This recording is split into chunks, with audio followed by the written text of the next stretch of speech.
The average American watches TV for 4 hours a day, or 121 hours every month. In their entire lifespan, they would watch 12 and a half years worth of television. But why do people spend so much time watching TV? The obvious answer is that humans do not like to feel bored. We must always find a way to entertain ourselves. And what better way than by watching an interesting film?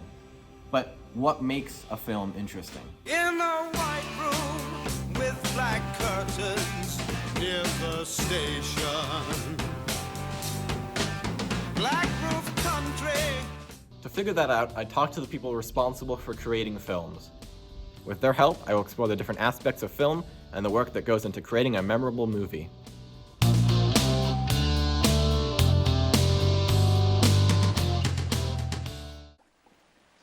I can teach you how to bewitch the mind and ensnare the senses.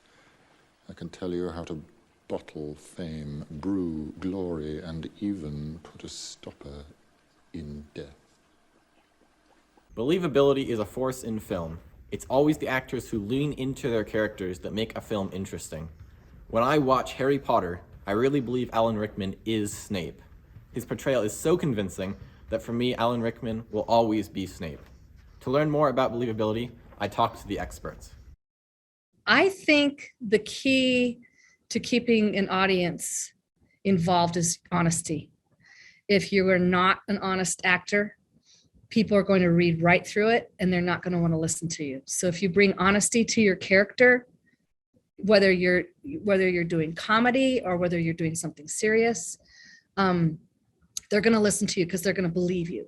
Audiences need to see themselves in the film in some way, whether it's through the characters, whether it's through the story, whether it's through the themes or the subject matter, so that by the end of the film, the audience member, they carry a piece of your film with them. If it's just delivered, without emotion, if it's delivered without some kind of stake in it, if the person portraying it doesn't feel a connection or a stake in that character, then it's definitely going to bore the audience because they're going to seem uninterested and then no one's going to believe it or want to listen to it or hear it or be a part of it. I know I have some gray hairs, but I'm not an old lady yet. But I've had to play an old lady, which you don't want to play you don't want to play an old lady, right? But you have to kind of bring the stereotype to it, but you have to bring the honesty to it as well. Otherwise, people look at it as like, oh, you're being a caricature. When you create something with a lot of emotion and characters that people can relate to, and giving them, maybe real problems or, kind of metaphorical problems to work through, that gets the audience more engaged. We find ourselves in movies, right? We find ourselves in lead characters or villains sometimes. And I think it makes us question humanity. Adding that kind of that ferocity, that you don't see in maybe when actors do it. I mean, nowadays it's a little different because you got people like Tom Cruise and many actors that are Keanu Reeves that are training for months and months to perform their own stunts. But in most cases, when you have a stunt double, that stunt double can bring something that you just don't see in the actor. So the more you can, whatever you can do physically with your voice or with a look or whatever, to convince people I'm old, I'm an old woman, Working to build characters that look genuine, and a lot of the time it's an active character who's either an outdoor enthusiast or a rancher or something like that, a lived-in approach. So we always try to use used shoes. Sometimes if we're shopping for a specific character, we'll shop secondhand so that the jeans are, roughed up. We like to source a lot from people's own wardrobes, stuff they're really comfortable in. There's also a lot of research that goes into developing a character. So say it's one of the films I worked in was a bunch of ranchers in the future. And so we talked a lot with the director about what that character could be like, whether in the future this cowboy was still wearing things from the past. And I think that, for the person that we were developing, he would be. The older generations would be wearing kind of standard older styles. And then for the younger generation, we spliced in a bunch of things that were kind of from now stuff that you could find at the thrift store, shoes that you've been wearing for years. So that kind of character development really does come through in the wardrobe and really helps tell a story.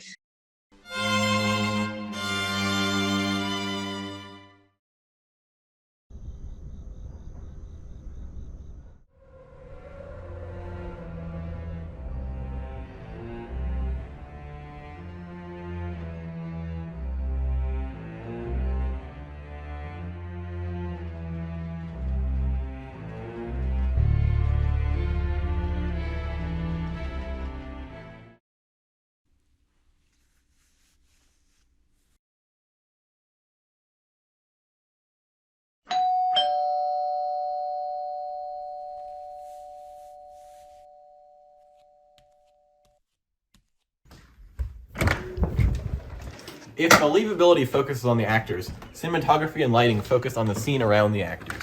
Cinematography, at its best, allows us to view the artistic vision of the director. One scene that stands out to me for its fantastic cinematography and lighting is the train robbery scene in the assassination of Jesse James by the coward Robert Ford. The camera's position with the only light coming from the oncoming train sets the scene for what comes next. I'm a big believer in obeying kind of cinematic language. It's important to me that my films look like they are shot on film. A big style is like emulating film and film stocks. So because that's, we've built up like audience to be prepped for like what quote unquote cinematic means. Like cinematic isn't one thing. It doesn't have to be one thing. It's just, what audiences are used to and what audiences have been conditioned to view. Like, in my mind, what a movie should look like visually is roughly a mix between the film, the Spielberg film Super 8.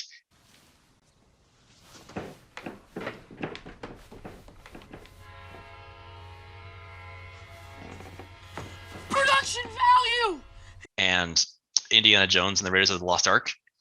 And I think if you hit anywhere in there with your color palette, with your with your visual language, then just by association, that will create a very, very visually pleasing, very compelling visual to watch, and people will enjoy watching it. What I find interesting, and specifically cinematography to make a film, enhance a film, is I like to bring a whole new perspective, right? Like I'm all about specialty camera movement. So the way I like to achieve that is with drones. For me, using racing drones and using a cable cam, that can get a really cool effect, and you can use that in different situations.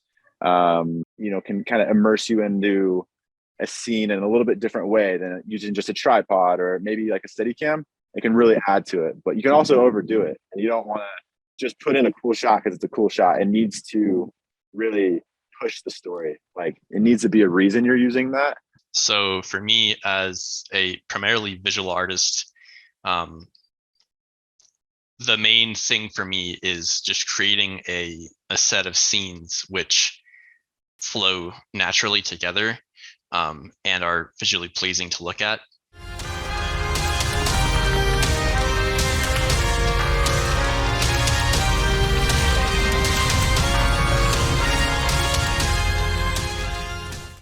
With Villain, it starts out like very naturalistic, so it feels, very mundane. And as the character goes through his sort of journey and eventually, sort of comes into, I guess, like when he goes into the sort of the dream world, it's really him going into within himself, like him confronting himself. And so I wanted a more like dramatic change for that to sort of convey like what's going on inside him, inside his mind. And that's when, the transitions and, a very strong red lighting source. When you're using color, it's it really depends on the context of the film. Warmth doesn't always mean, happy or, safe, even though, and cool doesn't always mean like, cold and soulless. For example, in The Godfather, they use oranges and the color orange to like predict deaths of different characters. And that's something that particular film created. Orange doesn't necessarily like symbolize death in every film.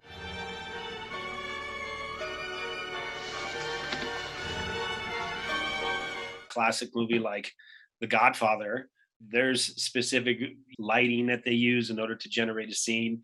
There's a specific mood that that you have when there's music, if there's tension, colors. I don't care too much about colors. I think you can kind of use any color. It's more for how I light it. I'd say I use a lot of, if I'm trying to make something sadder, I'd use more darker shadows and make the lighting more specific. With lighting, you're just trying to create layers and depth. A lot of that, comes from the composition, where the camera is placed in the lens choice. But, with the lighting, then you're trying to create these pools or pockets or, creating visual interest with the lighting by blocking light in some places and maybe pushing light into others. Often lighting is what tells, what best tells a story within an image. Lighting conveys mood better than most things. I mean, lighting sort of really like directs and completely shapes your image and how the audience is going to perceive your image. So usually you want to light subjects and or backgrounds to bring attention to, specific things for the story, but also to create a mood. And it really depends. Like there's thousands of different things you can do with it.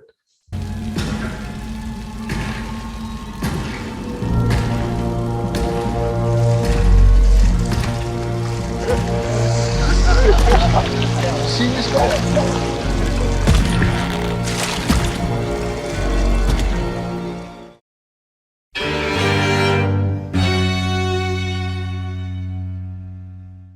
So I met Jimmy in a crowded place we both knew.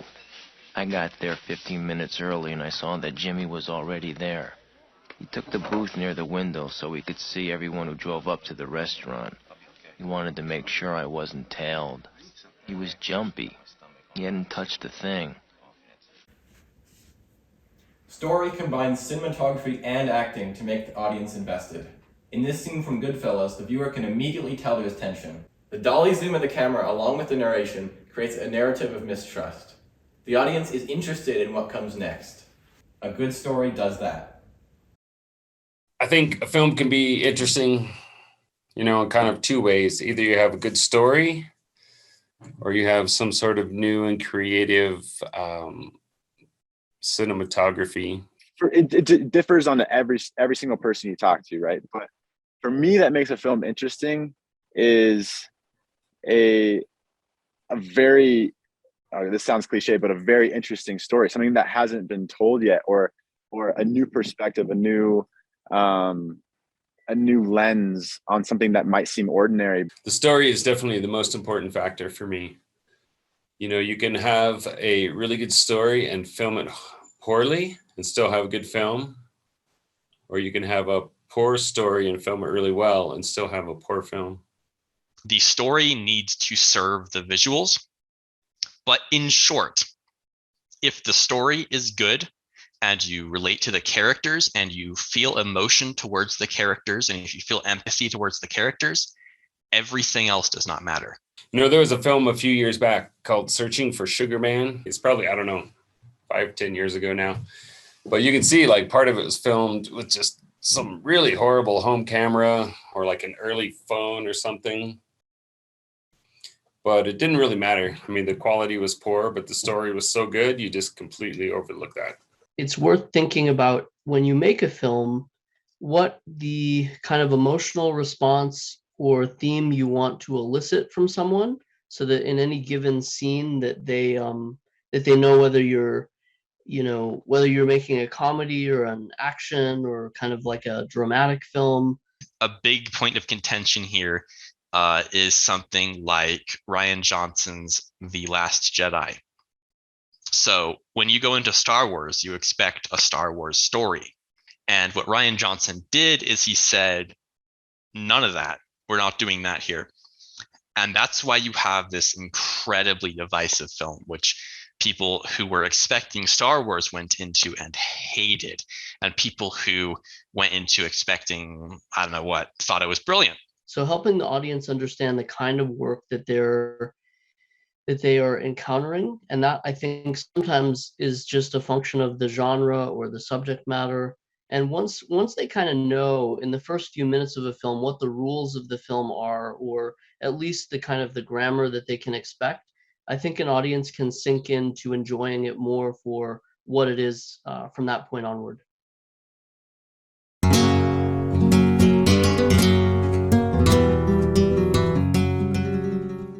The most important factor for a film to succeed, like the cop-out answer is luck, and like the cliche answer is hard work. And I think that I would say that both matter. You can dream big, but if you don't have the money to do it, then you're going to have to take hits in production value, and you're going to have to create kind of a scope of creativity within a certain budget parameter. So I would say it always comes down to money, unfortunately. I know that's hard to sometimes hear for aspiring filmmakers. I think that money enables an opportunity, but it doesn't enable creativity. Triangle theory. Okay, so if you make a triangle, right, and you have at each point good, cheap, and quick, right? Good, cheap, and quick. You can't have all three, right? You can get two because two intersect together, but you can't get all three of them. At the same time, I've seen a lot of great, documentaries or indie films that were done on a shoestring budget that just had a good story or good acting. And that alone can make, an interesting film. It's not always production value. A show is not about an actor. It's not the actor. It's every single thing, every aspect of it that's involved. They all have to be pulling their own weight and be dedicated. Otherwise, it's not going to fly. Yeah. What makes film interesting? We've heard varying answers to this question from numerous professionals in the film industry. Some strongly believe that being truthful is the most important factor for a film to be interesting. Others stand by cinematography, lighting, or story. The answer to the question is that there is no single most important factor. Film is an escape. It can be a way to watch events that do not happen in our lives. Even before film, plays and storytellers would capture the attention of their audiences, who for a short time would become engrossed in a world different than theirs, with characters they learn to care for. Humans are social animals. By watching others perform a story, we learn about ourselves and about the world around us. Depending on the film, its criteria, the audience, or even the time at which it's watched, almost anything can make a film interesting.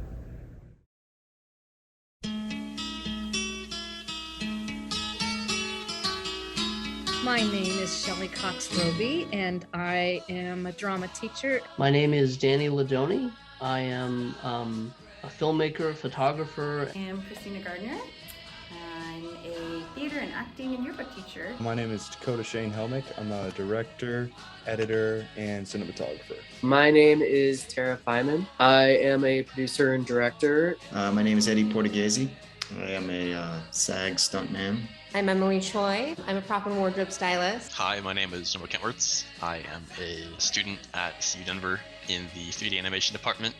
Hi, my name is Sam Ganuch. I am a gaffer, colorist based out of Denver. Hey, my name is Troy Fairbanks. I own a video production business. My name is Michael Kranicki, and I'm a freelance sound recordist, musician, composer. My name is Tyler Kashke. I'm a freelance gaffer. My name is Nathan Ward. I'm the founder of Grit and Thistle Film. My name is Mitch Dickman. I own a production company called Listen Productions. My name is Daniel Taff. I'm a producer out of Denver.